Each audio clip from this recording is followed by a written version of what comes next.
నమస్కారం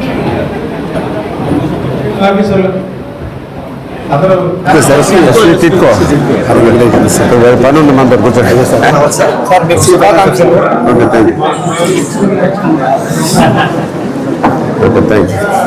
thank you sir thank you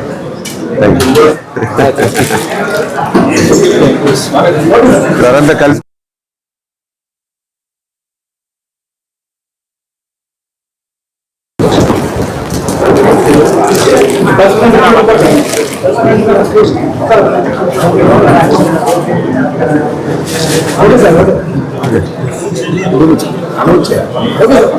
అంటే ఎప్పుడు కూడా కాకండి ఆ పెద్దరాజు ఎలా వచ్చారు సూర్యనారాయణ రాజు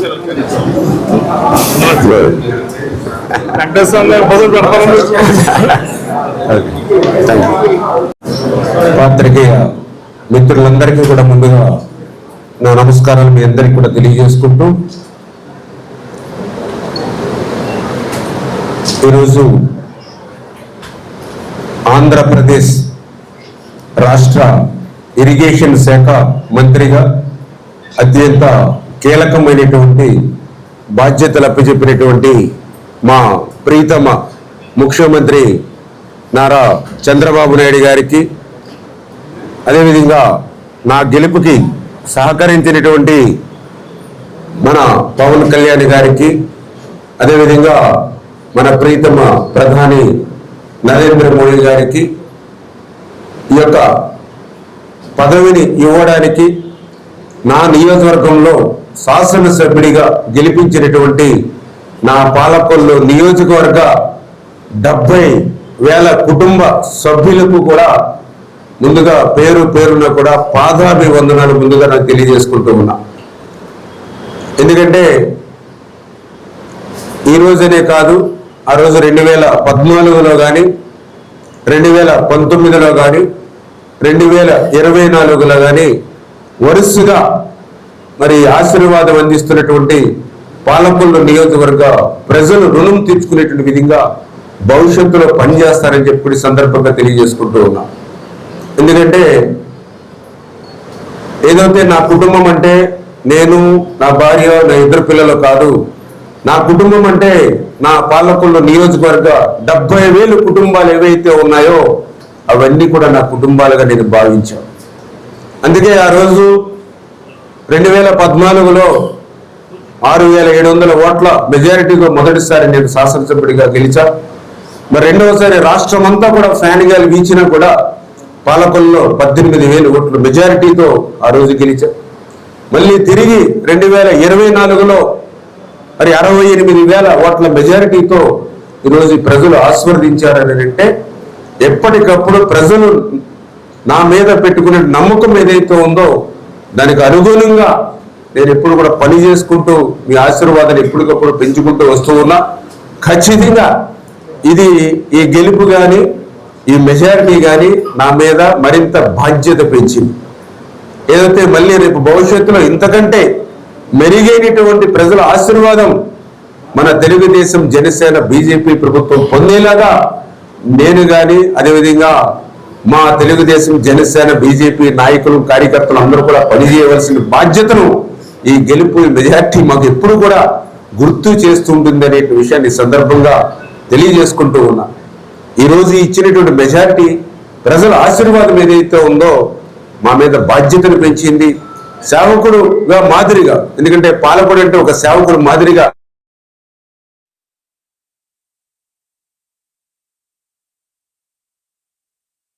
తెలియజేసుకుంటూ అందరూ కూడా ప్రత్యేకించి ఏదైతే మన పాలకులు 2014, 2019 నేను మొదటిసారి శాసనసభ్యుడిగా ఎన్నికైనప్పుడు మరి ఆ రోజు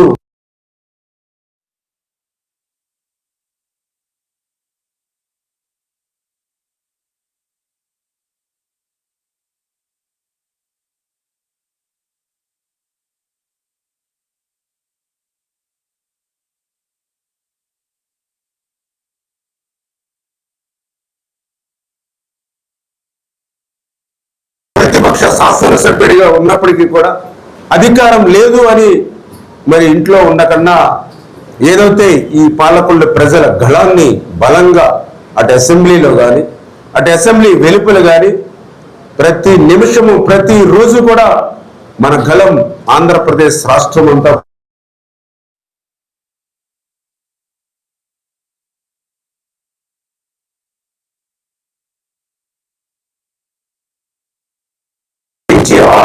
కష్టపడి పంట పండించినటువంటి రైతు పంట అమ్ముకోలేనిటువంటి స్థితిలో ఉంటే ఆ రైతు పక్షాన ఎట్లా పోరాడామో మీ అందరికీ తెలుసు. ఏదైతే 90% పూర్తయినటువంటి ఎన్టీఆర్ టిట్కోయిలను ఆ 10% 5 సంవత్సరాల్లో ఒక అరబస్తా సిమెంట్ కానీ ₹1 కానీ ఖర్చు పెట్టకుండా వాళ్ళు బ్యాంకులకి తాకట్టు పెట్టినటువంటి పరిస్థితుల్లో ఆ టిట్కో ఇళ్ల లబ్ధిదారుల పక్షాన ఎంత పెద్ద ఎత్తున ఉద్యమాలు చేసి పోలీసులతో ఎన్ని కేసులు మనం పెట్టించుకున్నామో మీ అందరికీ తెలుసున్నట్లు విషయం. మరి ఏదైతే ఒక కోవిడ్ వచ్చింది అని అంటే నా కుటుంబాన్ని కూడా వదులుకొని 50 రోజులు పాలకొల్లు నియోజకవర్గంలో ఉన్నటువంటి కోవిడ్ హాస్పిటల్ కానీ క్వారంటైన్ కేంద్రాలకు కానీ కోవిడ్ పాజిటివ్ పేషెంట్లు ఇళ్లకి డైరెక్ట్గా పాజిటివ్ పేషెంట్ ఇంటికి వెళ్ళి పలకరించి వాళ్ళకి ధైర్యం చెప్పి వాళ్ళకి కావాల్సిన సాయం అందించడం కానీ ఒక వరదలు వచ్చినప్పుడు ఒక పేకల్లోతు నీళ్ళల్లో కూడా ఒక్కొక్కసారి మా ప్రాణాలను సైతం పణంగా పెట్టి కూడా ఏ రకంగా వాళ్ళకి పనిచేశాము అంటే ఇట్లా నిరంతరం కూడా 5 సంవత్సరాలు ప్రజల పక్షాన ఉండి మేము ఏదైతే పనిచేశామో నిజంగా ప్రజలు కూడా అదే రకమైనటువంటి తీర్పు ఇంత పెద్ద మెజారిటీ ఒక రకంగా చెప్పాలని అంటే మరి ఏదైతే పోలేనిటువంటి ఓట్లలో ఎందుకంటే మనది 1,63,000 ఓట్లలో మనకి ఈవేళ ఏదైతే 67,945 ఓట్లు మెజారిటీ వచ్చినాయి అంటే ఇది 70% ఓట్లు అంటే పోలైనటువంటి ఓట్లలో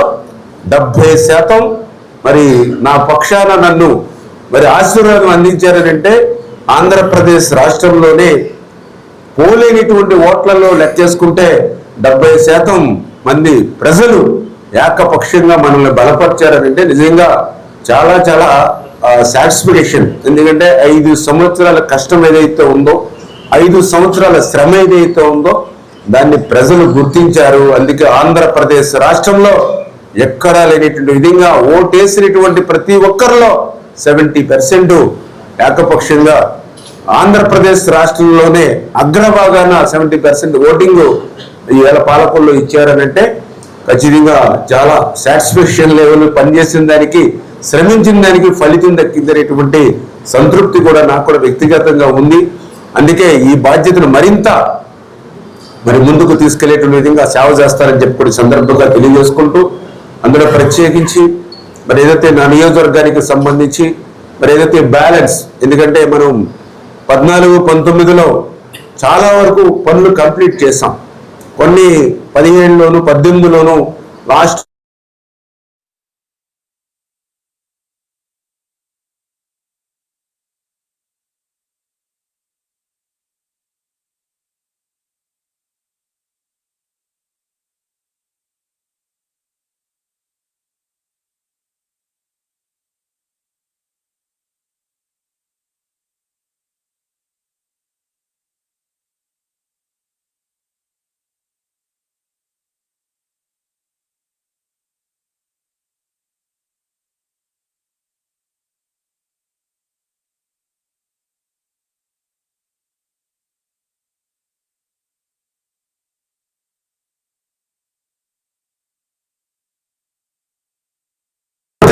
₹12,60,00,000 నిధులు మంజూరు చేసి 50 పడకల ఆసుపత్రిని 100 పడకల ఆసుపత్రిగా నేను ఆ రోజు మార్చినటువంటి పరిస్థితిలో అది వాస్తవంగా 1 year లో కంప్లీట్ కావాల్సినటువంటి విధంగా అగ్రిమెంట్ ఉంటే ఈవేళ 5 సంవత్సరాలైనా కూడా అది ప్రారంభించుకోలేనటువంటి పరిస్థితి.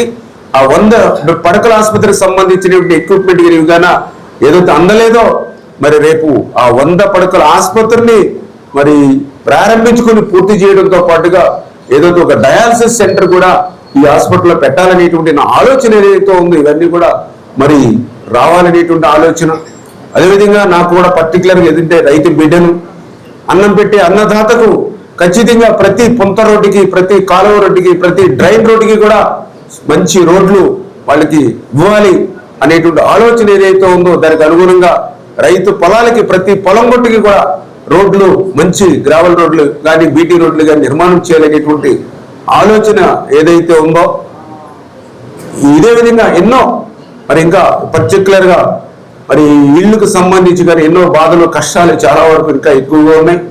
మరి ఇవన్నీ కూడా త్వరితగతంగా పాలకొల్లు నియోజకవర్గంలో ఏదైతే పేరుకుపోయినటువంటి సమస్యలు, అందులో పర్టికులర్గా ఏదైతే మన బొండాడి వెంకటరాజగుప్త కళాక్షేత్రం కానీ, మరి అదేవిధంగా మన డంపింగ్ యార్డు క్లియర్ చేయడం కానీ, అదేవిధంగా ఏదైతే మనం బరెల్ గ్రౌండ్ పూర్తి చేసాం కానీ దాని మెయింటెనెన్స్ కూడా చేయలేనిటువంటి స్థితిలో మళ్ళీ అది కొంత 30-40% వెనక్కిపోవడం కానీ, మనం డాక్టర్ బిఆర్ అంబేద్కర్ భవన్ మనం నిర్మాణం చేసుకున్నాం, కనీసం దానికి రంగులేసేటువంటి పరిస్థితి కూడా గత 5 సంవత్సరాలుగా లేనిటువంటి పరిస్థితి కానీ, అదేవిధంగా ఏదైతే ఒక గౌడ సెట్టిబలిజ భవనం ఆ రోజు మనం 1,50 లక్షల రూపాయలు ఇచ్చి మరి కొంత నిర్మాణం చేసాం, మళ్ళీ ఒక్క రూపాయి కూడా ఈ 5 సంవత్సరాల్లో ఖర్చు పెట్టకపోవడం కానీ, ఇట్లా నా ముందు చాలా చాలా తెలుసు వాళ్ళ పాలకులు నియోజకవర్గంలో కూడా ఈ 5 సంవత్సరాల్లో పనులు ఉండిపోయాయి. ఖచ్చితంగా లాస్ట్ 5 years ఏదైతే బ్యాలెన్స్ ప్లస్ ఈ 5 సంవత్సరాల్లో మనం చేయవలసిన అభివృద్ధి అంటే 10 సంవత్సరాలు కష్టం, ఈ 5 సంవత్సరాల్లో డబల్ వర్క్ చేస్తేనే ఇవన్నీ కూడా మనం చేయగలిగినటువంటి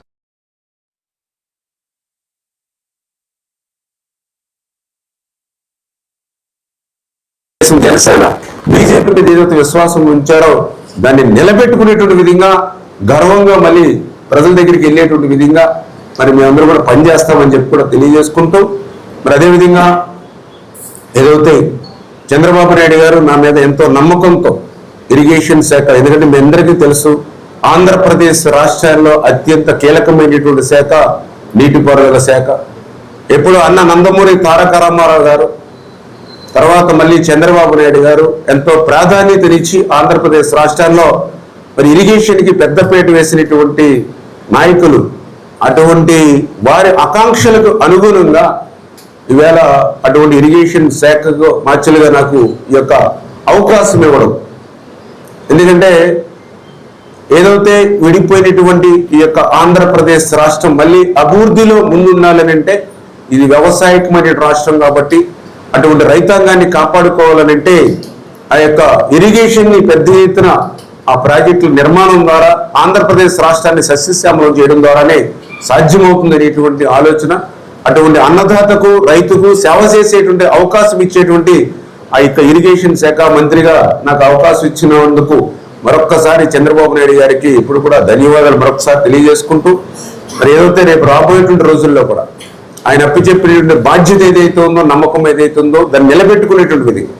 ఎందుకు నేను ఈ మాట చెప్తూ ఉన్నానంటే ఆ రోజు 2014లో నేను ఫస్ట్ టైం ఎమ్మెల్యే టికెట్గా ఉన్నప్పుడు చాలా టఫ్ ఫైట్లో ఆ రోజు చంద్రబాబు నాయుడు గారు డిసిషన్ తీసుకుని టఫ్ ఫైట్లో నాకు టికెట్ ఇచ్చారు.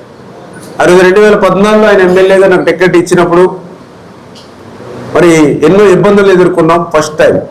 తర్వాత మళ్ళీ 3 సార్లు వెనక్కి తిరక్క చూడకుండా చంద్రబాబు నాయుడు గారికి మళ్ళీ శ్రమ అనేది లేకుండా, అంటే ఒక్క అవకాశం ఆయన ఇస్తే వరుసగా ఏ రకంగా అయితే ఆయనకి చిన్న శ్రమ కూడా లేకుండా ఎట్లా నియోజకవర్గాన్ని కానీ పార్టీకి కానీ ఎట్లా వెన్నుదన్నుగా ఉన్నానో అదేవిధంగా ఈరోజు కూడా ఆయన ఇచ్చిన అవకాశాన్ని ఉపయోగించుకుని ఏదైతే చంద్రబాబు నాయుడు గారికి, పవన్ కళ్యాణ్ గారికి, అదేవిధంగా ఎన్డీఏ ప్రభుత్వానికి మంచి పేరు పెట్టేటువంటి విధంగా నేను భవిష్యత్తులో కూడా అదే రీతిలో పనిచేస్తానటువంటి విషయాన్ని కూడా ఈ సందర్భంగా తెలియజేసుకుంటూ, ఖచ్చితంగా ఏదైతే ఇరిగేషన్ కూడా నేను కూడా కొంత నాకు గత 5 సంవత్సరాలు ప్రతిపక్షంలో ఉన్నప్పటికీ కూడా నిరంతర పోరాటాల ద్వారా రాష్ట్ర ఇరిగేషన్ శాఖ మీద, ప్రాజెక్టుల మీద, ఎత్తిపోతల పథకాల మీద అన్నిటి మీద కూడా నాకు కూడా కొంత ఐడియా ఉండడం జరిగింది. అసెంబ్లీలో కానీ అసెంబ్లీ బయట కానీ చర్చల ద్వారా కానీ వాటిని మనం అంతా కూడా పరిశీలించి చూడడం ద్వారా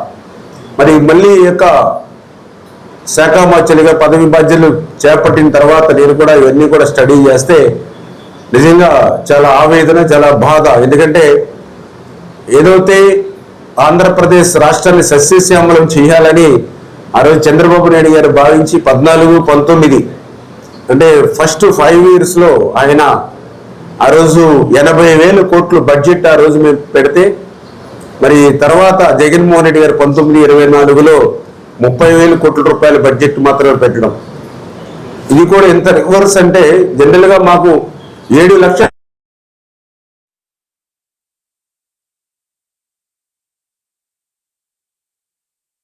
కోట్ల బడ్జెట్ పెట్టవలసింది పోయి 1,00,000 పైన పెట్టవలసింది పోయి మరి ఆయన 30,000 కోట్లే పెట్టినటువంటి పరిస్థితి ఏంటంటే జగన్మోహన్ రెడ్డి ఏదైతే ఇరిగేషన్ కానీ వ్యవసాయాన్ని కానీ రైతాంగాన్ని కానీ ఎంత నిర్లక్ష్యంగా చూశాడనేది అదే ఒక ఉదాహరణ.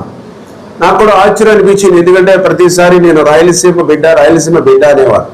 తీరా చూస్తే రాయలసీమకి ఆ రోజు మేము 5 సంవత్సరాల్లో 12,500 కోట్లు ఇస్తే ఈయన 2,500 కోట్లు ఇవ్వడం, అందులో కూడా 40% మళ్ళీ వీళ్ళ అవినీతికి వీళ్ళ వెనక్కే వీళ్ళ జేబుల్లో చేరిపోయినటువంటి పరిస్థితి, దుస్థితి ఆ రోజు చూసిన పరిస్థితి. అందులో కూడా పర్టికులర్గా ఏదైతే ఉత్తరాంధ్ర, మరి ఉత్తరాంధ్రలో చూస్తే సూరజ్ స్రవంతి ఆ రోజు మేము ప్రారంభించాం, 5 సంవత్సరాలు ₹1 పెట్టల. రాయలసీమ ఇప్పుడే నేను చెప్పే పరిస్థితి. ఆఖరికి గోదావరి కానీ అటు కృష్ణ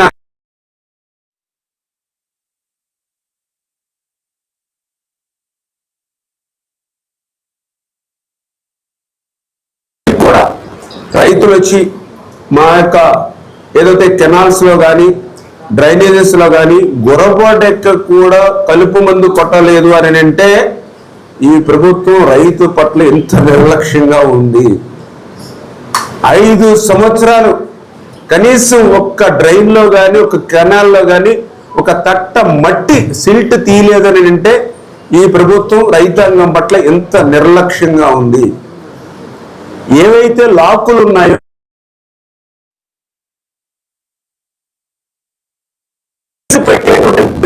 కూడా ఈ ప్రభుత్వం గాలి కుదిలేసింది అని అంటే రైతులను కూడా గాలి కుదిలేసినటువంటి ప్రభుత్వం. అంటే ఈ రకంగా మా మీద చూస్తే చాలా బాధ్యతలు కనపడుతూ ఉన్నాయి. నిజంగా ఇప్పుడు ఈ సీజన్ మళ్ళీ రైనీ సీజన్ స్టార్ట్ అయిపోయింది. ఇప్పుడు ఏదైనా మనం ఆ సిల్ట్ డీసిల్టింగ్ ఏమైనా తీయాలన్నా కూడా మళ్ళీ రైనీ సీజన్ స్టార్ట్ అయిపోతుంది. మళ్ళీ నెక్స్ట్ సీజన్ వరకు మాకు పనులు చేసుకునేటువంటి అవకాశం లేకుండా అయిపోయిన పరిస్థితి. ఇంకో పక్క ఏదైతే డ్రైన్స్ కానీ ఏదైతే కెనాల్స్ కానీ ఇప్పుడు కనీసం ఆ బీడు గొరపెక్కినట్లే నిర్మూలించాలంటే గత 2 సంవత్సరాలు కూడా వాళ్ళకి బిల్లులు ఇవ్వకుండా పెండింగ్ లో పెట్టేసినటువంటి పరిస్థితి. ఇవాళ ఉదయమే లస్కర్లు వచ్చారు, మాకు సంవత్సరం నుంచి అసలు జీతాలు లేవని పాపం ఆ లస్కర్లు మా దగ్గర వాపోయినటువంటి పరిస్థితి. నిన్న మా పేషియాకి వెళ్తే ఒక చిల్లి గవ్వ కూడా లేనిటువంటి పరిస్థితి. అంటే ఈ రకంగా చూస్తే దగ్గర 12 లక్షల కోట్ల అప్పులు తెచ్చింది ఈ ప్రభుత్వం. మరి వాళ్ళే చెప్పారు మేము ఏదో బటన్ సిస్టమ్ ద్వారా 2,50,000 2,80,000 పంపించామన్నాడు. మరి కనీసం మిగిలిన డబ్బులు కూడా ఎక్కడికి పోయాయి? నిన్ననే మీరు చూసారు, విశాఖపట్నంలో ఋషికొండను కొట్టేసి పాపం రేపొద్దున ప్రమాణ స్వీకారం చేసిన తర్వాత అందులో ఉన్నాం అనుకోలేదు ఇద్దరు కూడా భార్య భర్తలు 500 కోట్లు మరి అటువంటి విలాసవంతమైన ప్యాలెస్లకి పెట్టారు పాపం ఒక పేద వ్యక్తి, పేద ముఖ్యమంత్రి. ఎందుకంటే ఆయన మాట్లాడితే పెత్తందారులకి పేదవాళ్ళకి మధ్య అనేవాడు.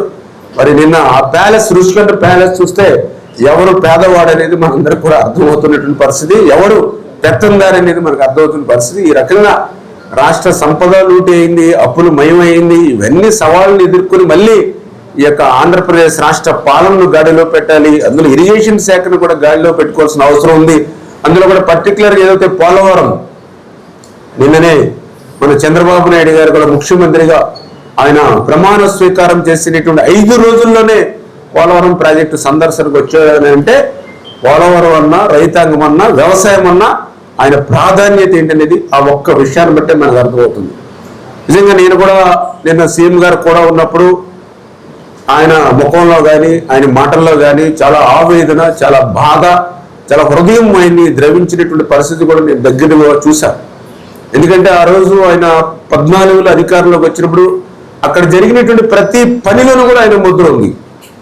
ఎంతో కష్టపడి శ్రమించి 72% పూర్తి చేశాడు ఆయన. అది కూడా ఇటువంటి పరిస్థితుల్లో లోటు బడ్జెట్ ఇచ్చినటువంటి పరిస్థితుల్లో 16,000 కోట్ల లోటు బడ్జెట్ ఉన్నటువంటి స్థితిలో కేంద్రం నుంచి సమయానికి నిధులు అందనటువంటి స్థితిలో కూడా స్టేట్ గవర్నమెంట్ నుంచి కూడా ముందు నిధులు పెట్టి ఆ రకంగా పోలవరాన్ని పరిగెట్టించి ప్రతి సోమవారం కూడా పోలవరం పేజీగా మార్చుకుని పనిచేశారు. దానికి ఎగ్జాంపుల్ ఏదైతే డయాఫ్రమ్ వాళ్ళు 2 సీజన్లో అయినా కష్టపడి పూర్తి చేస్తే ఈరోజు మేము చూస్తే మొత్తం ప్రాజెక్ట్ అంతా కూడా విధ్వంసం గురైపోయి నిజంగా ఆయన 2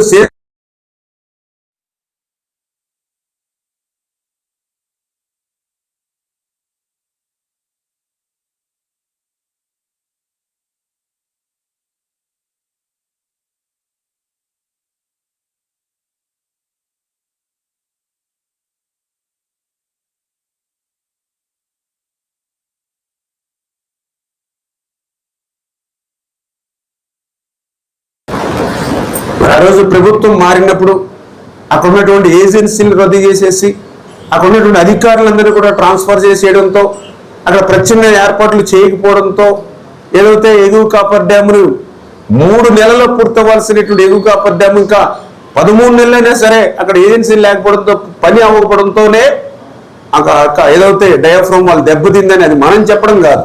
సాక్షాత్తు నీతి ఆయోగ్ కమిటీ రిపోర్ట్ ఇవ్వమంటే ఐఐటి హైదరాబాద్ వాళ్ళు చెప్పారు. ఇది ప్రభుత్వ తప్పిదం. ఇటువంటి ప్రత్యామ్నాయ ఏర్పాట్లు చేయకుండా ఏజెన్సీలు రద్దు చేయడం, అధికారుల్ని ట్రాన్స్ఫర్ చేసి పంపించేసి ఎవరు లేనిటువంటి స్థితిలో గాలికి వదిలేయడంతో డయాఫ్రామ్ వాళ్ళు దెబ్బతింది అని చెప్పి సాక్షాత్తు వాళ్ళు చెప్పినటువంటి పరిస్థితి. నిజంగా ఆ డయాఫ్రామ్ వాళ్ళు మళ్ళీ రిపేర్లు చేయాలంటే మరి 467 కోట్లు అవుతుంది అంటూ ఉన్నారు. వాస్తవంగా దాని ఖరీదు కూడా 466 కోట్లు. లాస్ట్ టైం మనం తయారైంది 466 కోట్లు. అంటే మనం ఎంత అయితే డయాఫ్రామ్ వాళ్ళు చేసామో ఇప్పుడు రిపేర్లు చేయాలంటే మళ్ళీ అంత అమౌంట్ అవుతుంది అంటాం. ఒకవేళ అంత అమౌంట్ పెట్టి రిపేర్లు చేసినా ఎంతవరకు మళ్ళీ ఇది స్టాండర్డో చెప్పలేమని అంటున్నారు. దాంతో మళ్ళీ ప్యారలల్గా మళ్ళీ ఇంకొక డయాఫ్రామ్ వాల్ నిర్మాణం చేయండి, దానికి అయితే 990 కోట్లు అవుతుంది అంటూ ఉన్నారు. మరి దానికి ఎగువన ఉన్నటువంటి ఎగువ కాపర్ డ్యామ్ అది ఒక 500 కోట్ల రూపాయలు, దిగువన ఏదైతే కాపర్ డ్యామ్ ఉందో దానికి ఒక 250 కోట్ల రూపాయలు.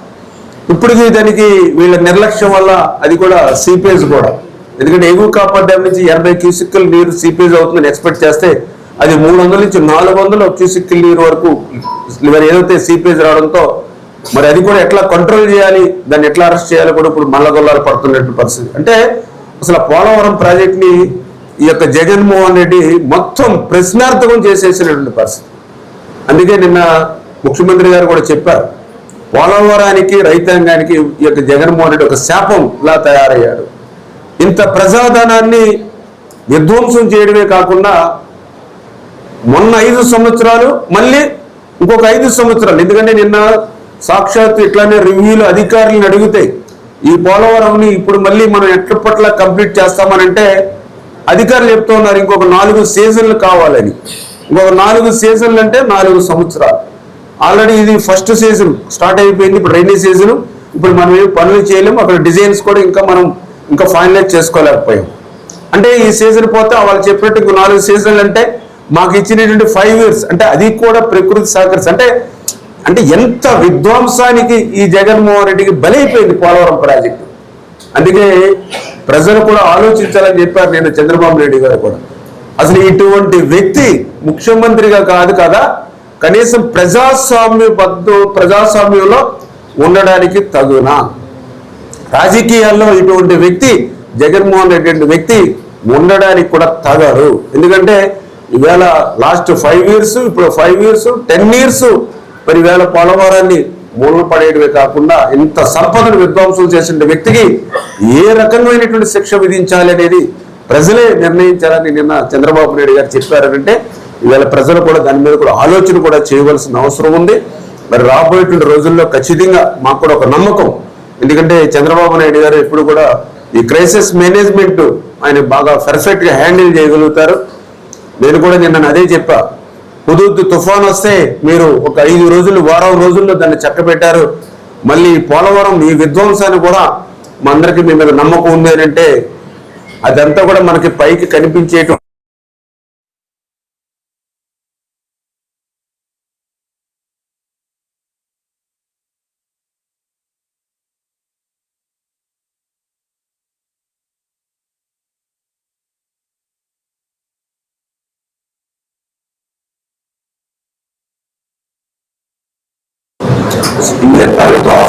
ఎగ్జాంపుల్ ఏదైతే మన డయాఫ్రామ్ వాల్ పర్ఫెక్ట్ గా మనం నిర్మాణం పూర్తి అయిపోయింది 2 సీజన్లు.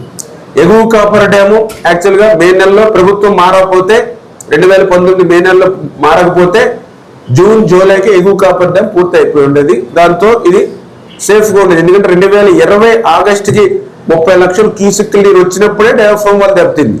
అంటే 2019 జూలైకి ఎగువ కాపర్ డ్యామ్ కంప్లీట్ అయి ఉంటే ఆటోమేటిక్ గా డయాఫ్రామ్ వాల్కి నష్టం ఉండేది కాదు.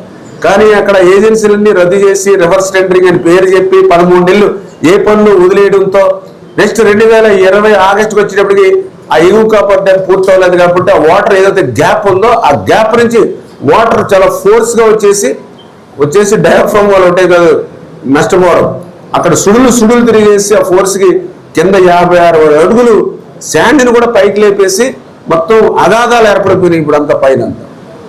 అక్కడ ఒక పక్కన చూసే బండు, అది 250 మీటర్ల బండి అంటండి, 250 మీటర్లు. ఆ 250 మీటర్ల బండి అంటే ఇప్పుడు 100 మీటర్లే ఉంది. 150 మీటర్లు ఆ ఫోర్స్కి కొట్టుకుపోయింది. ఇప్పుడు దాన్ని ఇసుకతో శాండ్తో ఫిల్ చేస్తూ ఉన్నారు. కానీ స్ట్రెంగ్త్ వస్తుందా? ఇప్పుడు 50 అడుగులు శాండ్ తోటి ఫిల్ చేశారు. అది మళ్ళీ కన్స్ట్రక్టివ్గా స్ట్రెంగ్త్ అవ్వాలంటే దానికి పొరలు స్టాండ్ అవ్వాలి, కొన్ని ఇయర్స్ పడుతుంది. ఇప్పుడు మనం శాండ్ ఫిల్ చేసాం, దాని మీద మళ్ళీ ఇప్పుడు రాక్ ఫిల్ డ్యామ్ ఎంతవరకు సేఫ్టీ అంటే ఇతను చేసినటువంటి 1 సంవత్సర విధ్వంసానికి ఆ పోలవరాన్ని మళ్ళీ ఎట్లా పునర్నిర్మాణం చేయలేనిటువంటి విధంగా ఒక ప్రశ్నార్థకం చేసే పరిస్థితి. ఖచ్చితంగా ఇదంతా కూడా మాకు ఒక ఆవేదన, బాధ అందరికీ కూడా కలుగుతున్న పరిస్థితి. ఏదేమైనా మరి ఏదైతే చంద్రబాబు నాయుడు గారు ఆయనకున్నటువంటి దక్షతతోటి ఈవేళ మనం కూడా ఎన్డీఏలో భాగస్వాములు ఉన్నాం కాబట్టి కేంద్రం యొక్క సహకారంతో మరి ఏదైతే పవన్ కళ్యాణ్ గారు అందరం ఉన్నాం కాబట్టి ఒక టీమ్గా అటు సెంట్రల్లో కానీ ఇటు స్టేట్లో కానీ ఉండి ఖచ్చితంగా కష్టపడి మళ్ళీ శ్రమించి ఆ పోలవరాన్ని మళ్ళీ ఆంధ్రప్రదేశ్ రాష్ట్రానికి ఒక వరంలా మార్చేటువంటి విధంగా మేము మా సాయశక్తుల మేమందరం కూడా కృషి చేసి గోదావరి జలాలు ఏదైతే అటు ఉత్తరాంధ్రకు అటు రాయలసీమకు వెళ్ళేటువంటి విధంగా పూర్తి స్థాయిలో మేము కూడా పనిచేసి ఆ యొక్క రైతుల ప్రజల విశ్వాసం అనుగుణంగా చేయడానికి నిరంతరం శ్రమిస్తాం, పనిచేస్తామని చెప్పి కూడా ఈ సందర్భంగా తెలియజేసుకుంటూ మరి ఈ రకంగా ఎప్పుడూ కూడా నాకు పాలకొల్లు నియోజకవర్గ ప్రజలు నన్నంటూ ఉంటూ, ఎందుకంటే దయవుంచి మాకు కూడా ఇప్పుడు కొంత బాధ్యతలు మరి రాష్ట్రంలో, ఎందుకంటే ఇది కూడా ఇరిగేషన్ కొంచెం శాఖాపరంగా బాగా వర్క్ లోడ్ ఉన్నటువంటిది కాబట్టి, ఎందుకంటే ఇప్పుడు నిన్న పోలవరం దాని గురించే ఒక 4 రోజులు పట్టింది స్టడీ చేయడానికి. నైట్ 12-1 గంట అయ్యేది నైట్ ఈఎన్సీలు గారి దగ్గర కూర్చుని. దాని తర్వాత ఇప్పుడు మళ్ళీ సర్లే దాన్ని స్టడీ చేసుకుని దాన్ని ఎట్లా అనుకున్నాం. మళ్ళీ సార్ నిన్న మళ్ళీ ఆ చింతలపూడి, పురుషోత్తపట్నం అన్నీ కూడా స్టడీ చేయమని చెప్పారు. మళ్ళీ ఏదైతే మనం కనీసం ఇప్పుడు బడ్జెట్ లేకుండా చేసేసాడు కాబట్టి, అన్నీ కూడా అప్పులమయం చేసేసి తాకట్లు పెట్టేసాడు కాబట్టి ఇమ్మీడియట్లీ రైతులకి ఎంత మేర సేవ చేయగలుగుతాం, మినిమం మేజర్ ఖర్చు పెడితే ఎక్కువ ఎవరికి సేవ్ చేయగలుగుతాం ఫార్మర్కి ఒకసారి స్టేట్లో కూడా స్టడీ చేయమని చెప్పడం జరిగింది. అంటే ఈ రకంగా చాలా బాధ్యతలు ఉన్నాయి కాబట్టి ఇది నియోజకవర్గానికి సంబంధించినటువంటి ప్రెస్ కాబట్టి అందరికి కూడా మీ ద్వారా కూడా మా నాయకులకు, కార్యకర్తలు ఎవరైతే మా తెలుగుదేశం, జనసేన, బీజేపీ ఎవరైతే ఉన్నారో కొంత మా వర్క్ను కూడా మనం కూడా ఇక్కడ లోకల్గా షేర్ చేసుకుని ప్రజలు మన మీద ఏదైతే పెట్టుకునే విశ్వాసం ఏదైతే ఉందో దాన్ని ఒమ్ము చేయకుండా మనం పదవుల కోసం అధికారం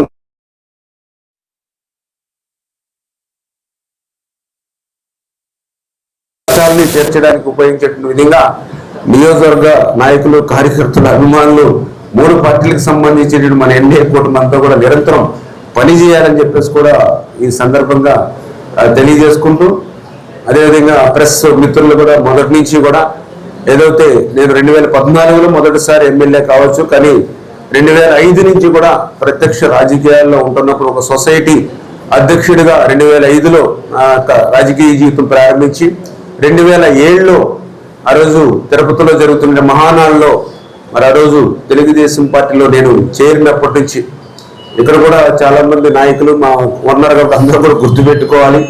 పార్టీకి ఒక్కొక్కసారి అవకాశాలు రావచ్చు, రాకపోవచ్చు. అందరూ కూడా క్రమశిక్షణతో పనిచేస్తే మంచి ఉన్నతమైన పదవులు వస్తాయి తెలుగుదేశం పార్టీలు అనడానికి నేనే ఒక ఉదాహరణ. ఎందుకు చెప్తానంటే మీరందరూ కూడా మనం దాన్ని అలవర్చుకుంటే రాష్ట్రానికి, ప్రజలకి మంచి జరుగుతుంది. ఏదైతే నేను 2007 అంటే ఆ రోజు ఉన్నటువంటి అధికారం కాంగ్రెస్ పార్టీ, రాజశేఖర రెడ్డి గారు ముఖ్యమంత్రిగా ఉన్నారు, ఒక ఊపుతూ ఉన్నారు ఆ రాష్ట్రం.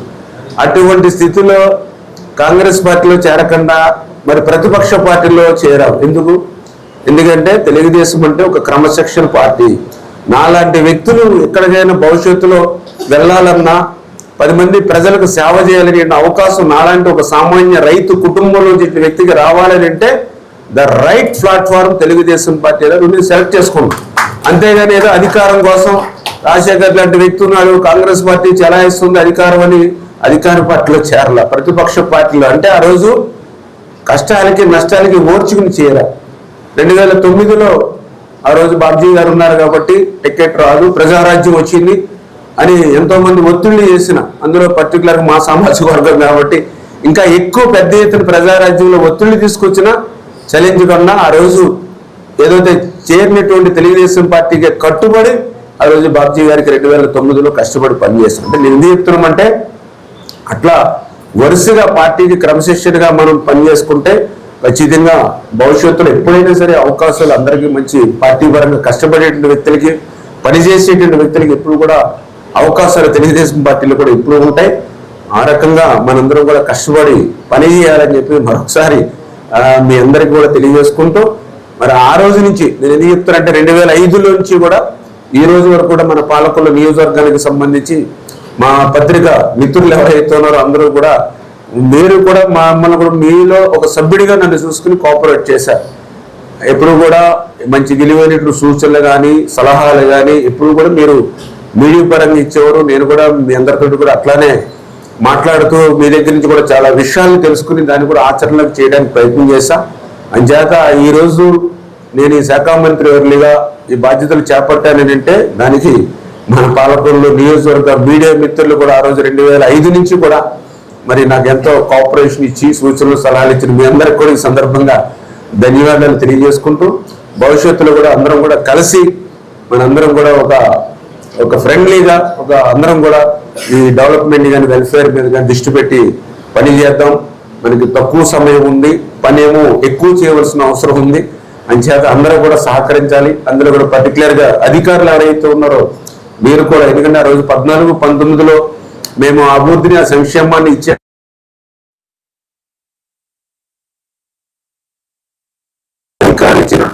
కూడా నాకు ఆ రోజు 19లో విజయానికి కారకులైంది. అందుకే నేను కూడా ఎప్పుడు కూడా కొంచెం అధికారుల దగ్గర సెలెక్టివ్ గానే ఉంటా. ఏదైతే మనకి ఎంఆర్ఓలు కానీ ఎంపీడోలు కానీ కమిషనర్లు కానీ ఎస్ఐలు కానీ సిఐలు కానీ ఇట్లా ఏదైతే ఇంపార్టెంట్ ఫ్యాకల్టీస్ ఏవైతే పంచాయతీరాజు R&B లేను చాలా వరకు మ్యాక్సిమం 80-70% కొద్దిగా బెటర్గా హానెస్ట్గా హార్డ్ వర్క్ చేసే వాళ్ళు ఎప్పుడు కూడా సెలెక్ట్ చేసుకుంటా. దానివల్ల నాకు 19లో వాళ్ళందరూ కష్టపడి పనిచేశారు. ఎక్కడా చేయలేని అభివృద్ధిని పాలకొల్లో చేయగలిగాం. నిన్న కూడా నారాయణ గారితో మాట్లాడినప్పుడు ఆయనే అన్నాడు, నేను ఆ రోజు ఎస్సీ సప్లైలో 70 మున్సిపాలిటీలకు డబ్బులు ఇచ్చాను, కానీ ఎవరు కూడా 20% మించి పని చేయలేదు. 100% పని చేసి మళ్ళీ రెండోసారి డబ్బులు పెట్టుకెళ్ళు నువ్వు ఒక్కడవే.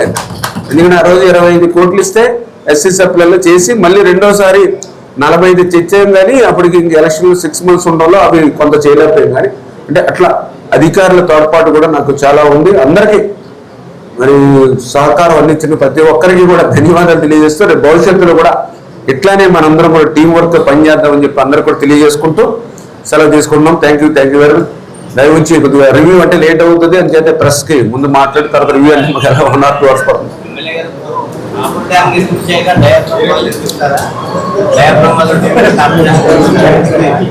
అవన్నీ కూడా ఏదైతే ఆల్రెడీ ఇప్పుడు కాపర్ డ్యామ్స్ నిర్మాణం అయిపోయినాయండి. ఇప్పుడు అన్నీ కూడా ఎగువ కాపర్ డ్యామ్ పూర్తి అయిపోయింది, దిగువ కాపర్ డ్యామ్ కూడా పూర్తి అయిపోయింది.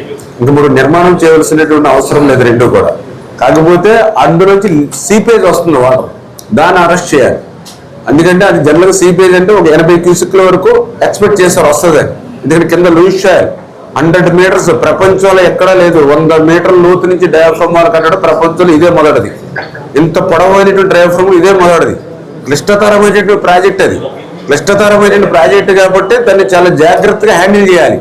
సీజన్గా మార్పులు వచ్చేస్తూ ఉంటాయి. కానీ దురదృష్టం జగన్మోహన్ రెడ్డికి ఇవేమీ అవసరం లేదు. ఆయనకి మొత్తం సర్వనాశనం. అంచేత మనం ఎగువ కాపర్ డ్యాము, దిగువ కాపర్ డ్యాము ఏదైతే ఇప్పుడు సీపేజ్ వస్తుందో దాన్ని అరెస్ట్ చేసుకోవాలి. అప్పుడు డయాఫ్రమ్ వాల్ని మనం నిర్మాణం చేసుకోవాలి. కాకపోతే అది కూడా ఇది రిపేర్స్ చేయడమా ప్యారలల్గా చేయడమా అనేది CWC ఇవన్నీ ఉంటాయి. మళ్ళీ లోతుగా కూడా మేము శాఖాపరంగా కూడా ఇంకా నేను రివ్యూ అది ఇరిగేషన్ కూడా పెట్టాలా అన్ని కూడా సెట్ చేసుకుంటాం ఒక్కొక్కటి. Okay, thank you.